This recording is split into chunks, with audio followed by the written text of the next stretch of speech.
वसिष्ठं शक्तिं च तत्पुत्रपराशरं च व्यासं शुकं गौडपदं महान्तं गोविन्दयोगेन्द्रमथास्य शिशुं श्रीशङ्कराचार्यमथास्य पद्मं पादं च हस्तामलकं च शिष्यं तं त्रोटकं वार्तिककार्यमण्यान् अस्मद्गुरुं सन्ततमानतोऽस्मि श्रुते स्मृते पुराणानाम् आलयं करुणालयं नमामि भगवत्पादं शङ्करं लोकशङ्करं शङ्करं शङ्कराचार्यं केशवं बादरायणं सूत्रभाष्यकृतो वन्दे भगवन्तो पुनः पुनः ईश्वरो गुरुरात्मेते मूर्तिभेदविभागिने योगव्याप्तिदेहाय दक्षिणामूर्तये नमः।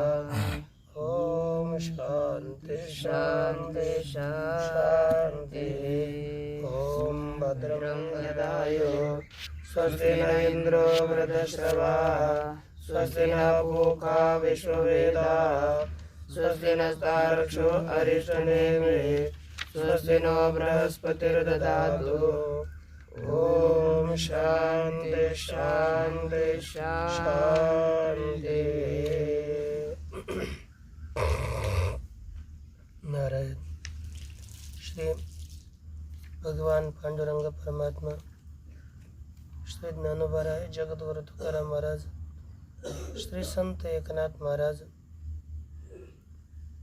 आदि गुरु शंकराचार्य इत्यादि सब संतों के अलौकिक आयतों की अकारण करुणा ऐसी कृपा से उपनिषदों के विचार के प्रसंग में मांडव्य उपनिषद का विचार प्रारंभ किया गया। मांडव्य उपनिषद के 4 प्रकरण हैं। उन 4 प्रकरणों में से प्रथम आगम प्रकरण का विचार प्रचलित है। आगम प्रकरण में श्रुतियों का विचार किया गया है, इसलिए नाम आगम प्रकरण है। अब जिसके उद्देश्य से भगवान भाष्यकार जी ने प्रारंभ में 2 श्लोकों में मंगलाचरण किया, उसी का निर्देश करने के लिए पहले जिस ग्रंथ का व्याख्यान करना है उस ग्रंथ का प्रतीक लेकर यहाँ पर कहते हैं ओम इति एतद अक्षरम इदम सर्वम तस्योपव्याख्यानम। ओम इति एतद अक्षरम इत्यादि प्रकरण चतुष्टय विशिष्टम इदम आरभ्यते। ओम इति एतद अक्षरम है ना, इत्यादि जब प्रकरण चतुष्टय है, इस प्रकरण चतुष्टय का आरंभ किया जाता है। तस्य उपव्याख्यानम, जिस प्रकरण चतुष्टय का आरंभ किया जाता है उसी का हमारे द्वारा अब व्याख्यान किया जाता है।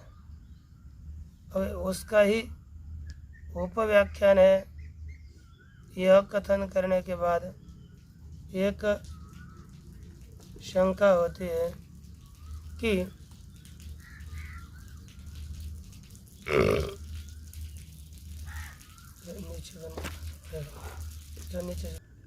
ओम इति एतद अक्षरम इत्यादि जो ग्रंथ है उसका आरंभ किया जाता है, उसका उपव्याख्यान।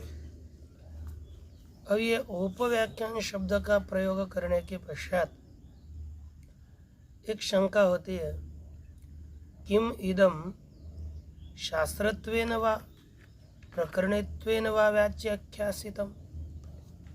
यह जो ग्रंथ है आप शास्त्र मानकर शास्त्र की रीति से, शास्त्र होने से ये व्याख्यासित व्याख्यान करने के लिए इष्ट है, अथवा प्रकरण होने से व्याख्यान करने के लिए इष्ट है,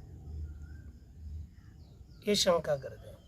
यदि कहोगे नहीं, यह शास्त्र होने के कारण यह ग्रंथ व्याख्यान करने के लिए इष्ट है, तो पूर्व पक्षी कहता है ये आपका कहना ठीक नहीं है, क्योंकि शास्त्र के लक्षण का इसमें अभाव होने के कारण यह शास्त्र नहीं है।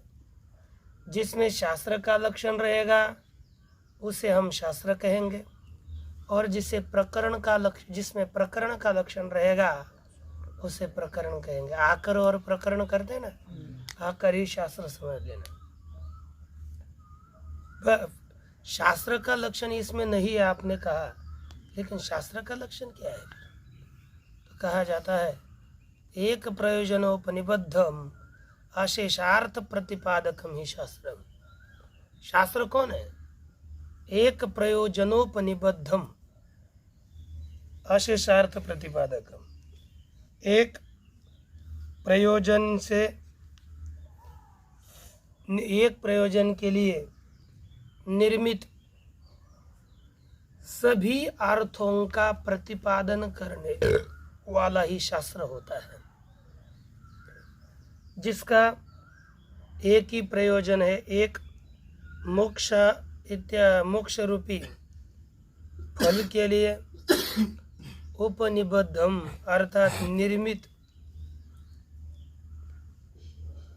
ऐसा जो एक प्रयोजन के लिए निर्मित सभी अर्थों का प्रतिपादन करने वाला शास्त्र होता है। हाँ, यह ग्रंथ मुक्ति के लिए निर्मित है, एक प्रयोजन के लिए निर्मित है, इसमें कोई शंका नहीं, क्योंकि केवल मांडुक्य में आलम इस तरह से श्रुति कहती है मुक्ति के लिए केवल मांडुक्य उपनिषद। तो ये एक मोक्ष रूपी प्रयोजन के लिए निर्मित है, इसमें कोई शंका नहीं, लेकिन यह ग्रंथ अशेष अर्थ प्रतिपादक नहीं है।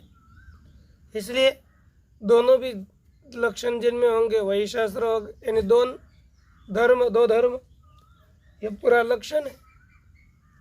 यह ग्रंथ देखिए कहते हैं अत्र च मोक्ष लक्षणिक प्रयोजनवत्वेपि, इस ग्रंथ में मोक्ष लक्षण रूपी एक प्रयोजन होने पर भी न अशेषार्थ प्रतिपादकत्वम, इसमें संपूर्ण अर्थ प्रतिपादकत्व नहीं है।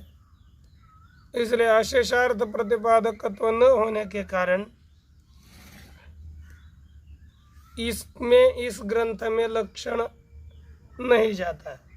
टिप्पणी में लिखा 9 नंबर में न अशेषार्थ प्रतिपादकत्वम, अर्थात कर्मादीनाम अपि चित्त शुद्ध्यादि द्वारा मोक्षोपयोगित्वम तेषांचय न प्रतिपादनम, क्योंकि कर्म का निरूपण, उपासना का निरूपण, ज्ञान का निरूपण, इसमें उपासना और ज्ञान दोनों का ही निरूपण किया किंतु कर्म भी तो चित्त शुद्ध के द्वारा मोक्ष का उपाय है, और उसी कर्म का निरूपण नहीं किया। अर्थात एक प्रयोजन के लिए सभी अर्थों का प्रतिपादन जिसमें किया गया हो वही शास्त्र कहलाता है। इसमें कर्म का प्रतिपादन नहीं, सभी अर्थों का प्रतिपादन नहीं है, इसलिए इसे शास्त्र नहीं कह सकते। यदि कहोगे तो नहीं महाराज, फिर यदि ये शास्त्र नहीं है तो प्रकरण है, प्रकरण मानकर इस ग्रंथ का निरूपण हो जाए, तो कहते हैं आगे न द्वितीय प्रकरण लक्षणाभावाद इति, इसमें प्रकरण के लक्षण का भी अभाव होने से यह प्रकरणत्वेन व्याख्यान करने के लिए विषय भी नहीं है। ये तो ऐसे सामान्य शंका करी, इसमें हेतु वगैरह नहीं दिया, तो इसका उत्तर देते हैं, कहते हैं वे नहीं, ये ग्रंथ यद्यपि शास्त्र नहीं है लेकिन प्रकरण ग्रंथ है। क्यों? कहते वेदांतार्थ सार संग्रह भूतम इदम।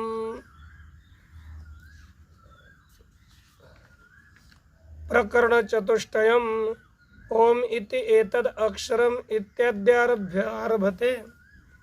कहते कि प्रकरण है वेदांत का जो अर्थ, वेदांत हम कहें शास्त्रम वेदांत शब्दार्थ, ये जो ग्रंथ है उसे कहेंगे वेदांत। अब क्यों अथवा नहीं, शास्त्रार्थात ब्रह्म सूत्रादि, ये शास्त्र है वो उसे कहते हैं हम वेदांत। वो वेदांत शब्द का अर्थ है ब्रह्म सूत्रादि। उसका अर्थ क्या चीज है?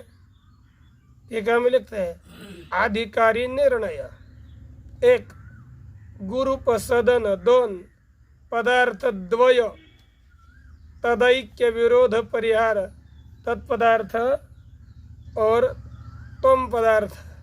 ये जो पदार्थ द्वय, तत्पदार्थ, तम पदार्थ, इन दोनों का ऐक्य के विषय में विरोध का परिहार, साधन का प्रतिपादन और फल का कथन, ये पूरा शास्त्र ब्रह्म सूत्रादि वेदांत शास्त्र का अर्थ है। उसका सार क्या है? जीव पर ब्रह्मैक्य, जीव परैक्य, जीव और परमात्मा इनकी एकता ही वेदांत के अर्थ का सार है। उसी सार का संग्रह भूतम, संग्रह अर्थात सम्यक रीति से ग्रहण करना, अर्थात संशय, विपरीत भावना इत्यादि जो प्रतिबंध है, उस प्रतिबंध के है ना निवृत्ति के द्वारा तद उपायोपदेश, उसके जीव ब्रह्म के ज्ञान का उपदेश किया है। जिस प्रकरण में, जिस ग्रंथ में, वही है प्रकरणम। तथा इस तरह का यह प्रकरण ग्रंथ है। इसीलिए यह इसे हम प्रकरण ग्रंथ कहते हैं। महाराज यह जो प्रकरण है उसका तो लक्षण कुछ अलग ही है। कहते हैं क्या लक्षण है? शास्त्रैक देश संबद्धम शास्त्र कार्यांतरे स्थितम आहु प्रकरणम नाम ग्रंथ भेदम विपश्चिता है। इस तरह से प्रकरण का लक्षण किया गया है। अब इसमें लक्षण जाता है तो कहते जाता है तथा च शास्त्रैक देश संबद्धम, शास्त्र के एक देश के साथ संबद्ध, शास्त्रैक देश संबद्धम यानी शास्त्र का एक देश के साथ संबंध इसका है। और शास्त्र कार्यांतरे स्थितम, शास्त्र का जो अलग कार्य, शास्त्र का कार्य क्या है लिखा तद प्रतिपादन, उस शास्त्र का संक्षेप रीति से प्रतिपादन करना, यही शास्त्र का कार्य। अंतर अन्यत कार्य है, दूसरा कार्य है। और यह शास्त्र का एक देश, यह तो शास्त्र में निर्गुण सगुण इत्यादि सबका प्रतिपादन किया है, लेकिन यह ग्रंथ निर्गुण वस्तु मात्र प्रतिपादकत्वात्, यह केवल निर्गुण वस्तु का ही प्रतिपादन कर रहा है। इसलिए शास्त्र के एक देश के साथ यह संबंधित है। तत्प्रतिपादन संक्षेप से, शास्त्र का जो विस्तृत भाग उसको संक्षेप से बताना, यही इसका शास्त्र के एक देश के साथ संबंध है। और संक्षेप से प्रतिपादन करना इसका कार्य अंतर है। इस तरह से संपूर्ण लक्षण प्रकरण का इस ग्रंथ में होने से यह प्रकरण ग्रंथ है। मांडूक्योपनिषद प्रकरण ग्रंथ एक प्रकरण है, इस तरह से कहते हैं। अतएव अब यह प्रकरण ग्रंथ है ना, तो आकर ग्रंथ के जो विषय, प्रयोजन, अधिकारी और संबंध होकर हुआ करते हैं वही इस ग्रंथ के भी होते हैं, निर्देश करते हैं। अतएव न पृथक संबंधाभिधेय प्रयोजनानि वक्तव्यानि, इसलिए अलग रीति से संबंध, अभिधेय अर्थात विषय, प्रयोजन, अधिकारी इत्यादियों के कथन करने की आवश्यकता नहीं है। यानी एव तो वेदांते संबंधाभिधेय प्रयोजनानि तानि एव ये भवितुम अर्हन्ति। क्यों यहाँ पर ने बताया, कहते कि जो वेदांत में संबंध, विषय और प्रयोजन इत्यादि के है वही यहाँ पर हो सकते हैं, वही यहाँ पर है। अतिरिक्त संबंध, विषय, प्रयोजन की अपेक्षा नहीं है। वेदांत शास्त्र में जो संबंध, विषय और प्रयोजन बताए गए हैं वही संबंध, विषय, प्रयोजन इस प्रकरण ग्रंथ के भी है। यह है निश्चित। तथापि संबंधादि आकर ग्रंथ के संबंधादि प्रकरण के लिए होने से है, तो भी प्रकरण व्याचिख्या सुना संक्षेपतो वक्तव्यानि, प्रकरण का व्याख्यान करने की इच्छा करने वाले पुरुष के द्वारा संक्षेप रीति से उसका कथन करना चाहिए, एक नियम है। इसीलिए इनका वर्णन यहाँ पर किया जा रहा है। तत्र अर्थात उन प्रयोजनादियों में, साधन चतुष्टय में प्रयोजनवत् साधनाभिव्यंजकत्वेन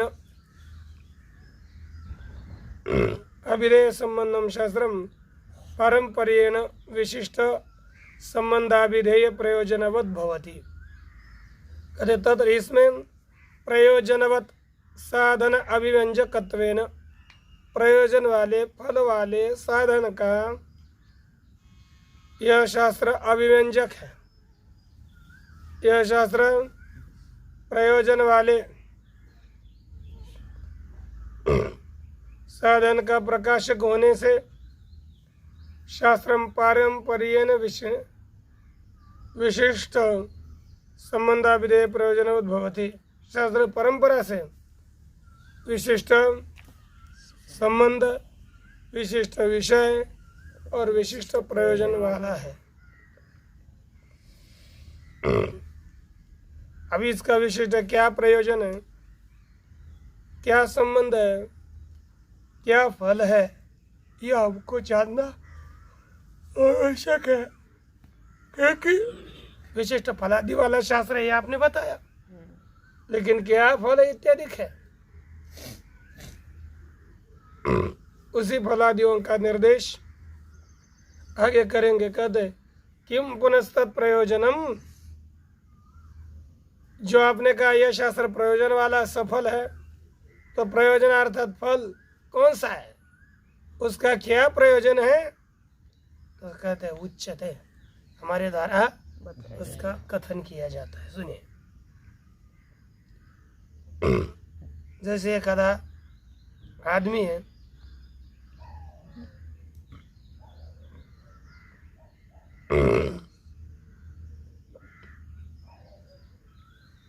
अब ये देखिए यदि हम मोक्ष को साध्य मानेंगे तो जो साध्य होता है, जैसा स्वर्ग साध्य होने के कारण अनित्य हो गया, और यदि मोक्ष को हम नित्य मानेंगे तो मोक्ष जो नित्य पदार्थ होता है वो साधनाधीन नहीं होता, वह साधन के अधीन नहीं होता, साधन निरपेक्ष होता है, जो नित्य उसके उत्पत्ति के लिए किसी साधन की अपेक्षा नहीं होती। इसलिए न तदर्थे न शास्त्रादि प्रयोक्तव्यम, ये मोक्ष के लिए शास्त्रादि का, शास्त्र इत्यादियों का प्रयोग नहीं करना चाहिए, निर्माण नहीं करना चाहिए।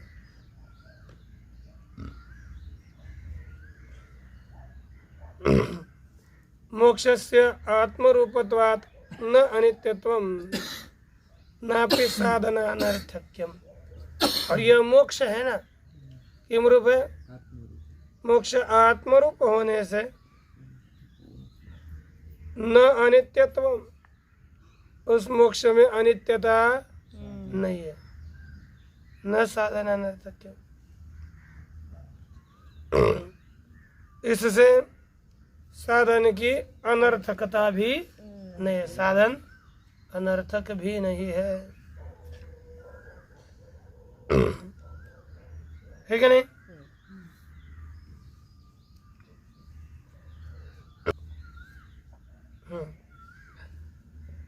अब क्यों यहाँ पर बताया, यदि साध्य मोक्ष को मानेंगे स्वर्ग की तरह अनित्य होगा, नित्य मानेंगे तो वह साधन के अधीन न होने से उसके लिए शास्त्रादि इत्यादियों का निर्माण व्यर्थ है। लेकिन मोक्ष से आत्मस्वरूपत्वात् न अनित्यत्व, मोक्ष आत्मस्वरूप होने के कारण अनित्य नहीं है, नापि साधन अनर्थक्यम, साधन भी अनर्थक नहीं, मोक्ष नित्य माना। अब कहते फिर साधन क्यों अनर्थक नहीं है? कहते स्वरूप भूत मोक्ष प्रतिबंध निवर्तकत्वेन अर्थवत्वात्। साधन सार्थक कहाँ है? मोक्ष कैसा है? स्वरूप भूत है, अपने स्वरूप से अतिरिक्त नहीं है। स्वरूप भूत जो मोक्ष, उस मोक्ष के प्रतिबंधक का निवर्तक साधन होने से वह सफल है, अर्थवान है। इसी तरह से उत्तर देते हैं, जैसे कहते कि यथा देवदत्तस्य ज्वरादिना रोगेनाभिभूतस्य स्वस्थता स्वरूपात् अप्रच्युति रूपा स्वरूपभूतैव प्राग अपि सति रोग प्रतिबद्धा असतीव स्थिता। क्या हो गया? एक देवदत्त था, उसको बहुत ताप आ रहा था, ज्वर आ गया, जरादो के द्वारा रोग से युक्त हो गया। लेकिन ऐसे उस पुरुष की जो स्वस्थता है, उसको प्राप्त होने वाली स्वस्थता वह कैसी प्राप्त होती है? कहते स्वरूपात अप्रच्युति रूपा, वह स्वस्थता उसके स्वरूप से क्या च्युत होता है क्या? अर्थात वो तो उसका स्वरूप तो नित्य स्वस्थ ही है, लेकिन हाँ हमको मालूम नहीं है, उसकी स्वस्थता का हमें भान नहीं है। लेकिन स्वस्वरूप कभी अस्वस्थ होता ही नहीं, स्वरूप से अप्रच्युति रूपा स्वस्थता स्वरूप भूता एवं, स्वरूपात्मक ही है, उसकी स्वस्थता ये आत्म स्वरूप ही है। प्राग अपि सति, वो पहले होते हुए भी रोग प्रतिबद्धा, और रोग के कारण प्रतिबद्ध होकर असती इव स्थिता। किस तरह से स्थित है? असत की तरह स्थित है। लेकिन वो कभी दिखती है जब हम तो जैसे अप्राप्त की तरह ही है। फिर उसकी प्राप्ति कब होती है? कहते हैं चिकित्सा शास्त्रीय उपाय प्रयोगवशात। चिकित्सा शास्त्र के जो उपाय, उस उपाय के प्रयोगवश प्रतिबंध भूत रोगापगमे, किसकी निवृत्ति होने पर? प्रतिबंधक भूत प्रतिबंध रूप रोग की निवृत्ति होने पर वह स्वस्थता बस अभिव्यक्त होती है। पहले से है लेकिन वह अभिव्यक्त नहीं होती। जब प्रतिबंध रूप जो रोगादि, प्रतिबंध रूप रोगादि जो भी दुर्गुण है उनकी निवृत्ति होने पर मुक्तता अभिव्यक्त होती है। ठीक है ना?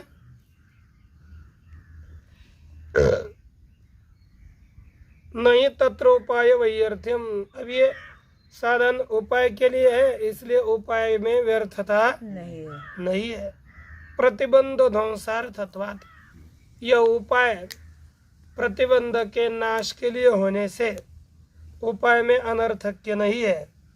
न च अनित्यत्वम स्वस्थताया संकेत, और यह स्वस्थता अनित्य है ऐसी भी शंका नहीं करनी चाहिए, क्योंकि तस्य तद असाध्यत्वात्, वह स्वस्थता साधन साध्य न होने के कारण अनित्य नहीं है। वो तो है क्या? साधन पहले से मोक्ष है ही है, लेकिन बस साधनों के द्वारा उसके ऊपर आया हुआ मालिन्य इतना ही हटाया जाता है। अर्थात साधन यह केवल प्रतिबंधक को हटाते हैं, स्वरूप को कुछ भी नहीं करते, इसलिए कोई दोष नहीं आता। अर्थात वह असाध्य है ऐसा भी नहीं। तो क्या ये समझ लो, साध्य नहीं है इसलिए अनित्य नहीं है। इसी अर्थ को दृष्टांत में बताते हैं मूल। रोगार्थस्य इव रोग निवृत्तो यथा स्वस्थता यथा। जैसे रोगार्थ है, रोगों के द्वारा पीड़ित है, उस रोगों के द्वारा पीड़ित ऐसे पुरुष की रोग निवृत्ति होने पर ही स्वस्थता होती है। तथा दुखात्मकस्य आत्मनः द्वैत प्रपंचोपशमे स्वस्थता।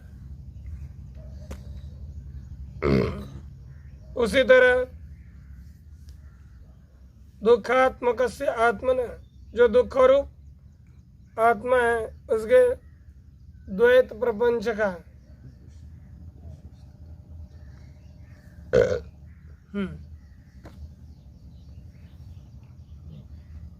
तस्यैव रोग निवृत्तौ स्वस्थता। जैसे रोग से पीड़ित मनुष्य के रोग की निवृत्ति होने के बाद वह स्वस्थता को प्राप्त होता है, उसी तरह दुखात्मक से अर्थात आरोपित दुख वाला जो आत्मा है उसके द्वैत की निवृत्ति होने पर स्वस्थता इसमें उसको भी प्राप्त होती है। और इसलिए इसका प्रयोजन क्या है? अद्वैत भाव। अद्वैत भाव की प्राप्ति हो जाना ही इसका प्रयोजन है। यह संपूर्ण इसलिए विद्या के द्वारा ही उसकी निवृत्ति होगी। टीका में आगे लिखा है तथेति के आगे ननु द्वैतस्य अहंकाराद्यात्मनो वस्तुत्वात्। द्वैत अहंकारादि रूप होने के कारण वास्तविक होने से वस्तुना च विद्यानपोद्यत्वात्, और वस्तु विद्या के द्वारा ही निवृत्त होती है। नित्य नैमित्तिक कर्मायतत्वात्, नित्य नैमित्तिक कर्मायतत्वात् तन्निवृत्त है। अलम विद्यार्थी ने देखो उसके विद्या के द्वारा अविद्या की निवृत्ति होगी, लेकिन उसकी निवृत्ति नित्य नैमित्तिक कर्म के अधीन होने से विद्यार्थी न विद्या रूपी अर्थ का प्रतिपादन अलम बस करो। क्या और प्रकरण अंतर क्या आरंभ करने जा रहे हैं? तब वहाँ पर उत्तर देते हैं महाराज कि द्वैत प्रपंच से अविद्याकृतत्वात्। द्वैत प्रपंच कैसा है? अविद्याजन्य है। द्वैत प्रपंच अविद्याजन्य होने से विद्या तदुपशम, विद्या के द्वारा ही अविद्या का उपशम, अविद्या की निवृत्ति होगी। क्यों? कहते ब्रह्म विद्या प्रकाशनाय उससे आरंभ क्रियते। ब्रह्म विद्या के प्रकाशन के लिए, ज्ञान के लिए इसका आरंभ किया जाता है। ये बताया कि विद्या कारण निवृत्तिया निवृत्ते है आत्मविद्या अभिव्यक्त शास्त्रारंभ विद्यते। युद्ध विद्या के द्वारा कारण की निवृत्ति होने से आत्मविद्या के अभिव्यक्ति के लिए शास्त्र का आरंभ करना योग्य है। ननु द्वैतस्य अविद्याकृतस्य विद्यमान देहत्वे, द्वैत यह अविद्याकृत होने पर विद्यमान देहत्वे, विद्यमान होने पर प्रमाणम अस्ति, है कि नहीं? ऐसी शंका करके अन्वय व्यतिरेक अनुविधायिनी श्रुति उदाहरते। अन्वय और व्यतिरेक के अनुसार इस प्रतिबंध को निवृत्त घटाने वाले जो श्रुतियाँ हैं उनका विचार करते कहते हैं यत्र ही द्वैतमेव भवति। जिस पक्ष में यह सब कुछ जगत द्वैत की तरह होता है, तो इतर इतरम पश्यति, इतर को जानता है। यत्र वा अन्य दिवस्यात् तत्र अन्योन्यत पश्येत अन्योन्यत विजानीयात्। जिस अवस्था में भेद की तरह होता है वहाँ पर अन्य अन्य को देखेगा और अन्य अन्य को समझेगा, जानेगा। कब भेद होगा तब। लेकिन यत्रत्व से सर्वमात्मा बाबू, जिस ज्ञान अवस्था में विद्वान का सब कुछ आत्मरूपी हो गया है, यत्र हृदयस्यम अवस्थायाम अस्य विदुषः सर्वम आत्मैवाभूत, सब कुछ आत्मा ही हो गया। ऐसा सब कुछ आत्मरूपी दिखने लगा। तेन कम पश्येत, उसके द्वारा वो किसको देखेगा। कम विजानीयात, किसे जानेगा। इत्यादि श्रुति अस्य अर्थस्य सिद्धि, इत्यादि श्रुतियों के द्वारा प्रकृति में बताए गए अर्थ की सिद्धि होती है। अब देखिए आगे, तत्र तावद ओंकार निर्णयाय प्रथमं प्रकरणम आगम प्रधानम आत्म तत्व प्रतिपत्त्युपाय भूतम। कहते चारों भी प्रकरण है ना, तो इसमें तत्र अर्थात प्रकरण चतुष्टय मध्ये तावत अर्थात आदौ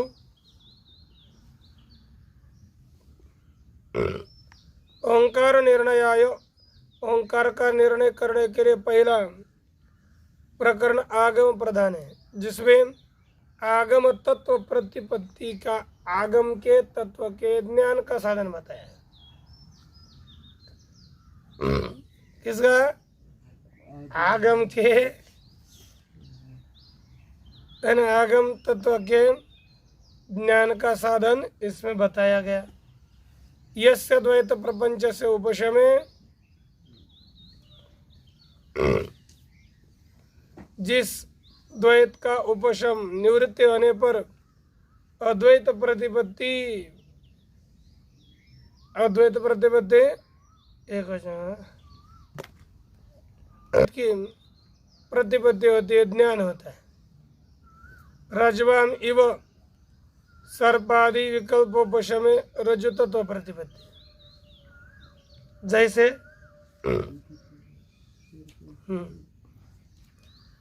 रज्ज्वाम इव सर्पादि विकल्पोपशमे, रज्जु में जैसे सर्पादि विकल्प के आदेश की निवृत्ति हो जाने पर रज्जु तत्व का ज्ञान हो जाता है, उसी तरह यह प्रपंच की निवृत्ति हो जाने पर अद्वैत तत्व का भान हो जाता है। यह अद्वैत प्रतिपत्ति ही ह्रस्व था, यहाँ पर दीर्घ हो गया है। किस सूत्र से?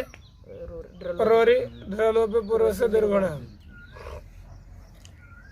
तस्य द्वैतस्य हेतुतः वैतिथ्य प्रतिपादनाय, उस द्वैत का हेतु के अनुसार मिथ्यात्व बताने के लिए द्वितीय प्रकरण है कि नहीं? केवल ये जो संसार है तो मिथ्या है, ये बताने के लिए दूसरा प्रकरण उसको वैतथ्य प्रकरण कहते हैं। तथा द्वैतस्यापि वैतथ्य प्रसंग प्राप्त हो, अद्वैतस्यापि, जैसे द्वैत मिथ्या है उसी तरह अद्वैत भी मिथ्या है। इसकी प्राप्ति हो जाने पर कहते वैतथ्य प्रसंग प्राप्त हो युक्तितः।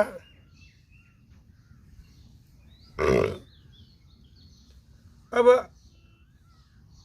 द्वैत के भी मिथ्यात्व की प्राप्ति प्राप्त होने पर युक्तितः तथा तो दर्शनाय, युक्ति के अनुसार ब्रह्म तत्व को सत्य दिखाने के लिए ही तीसरा प्रकरण है।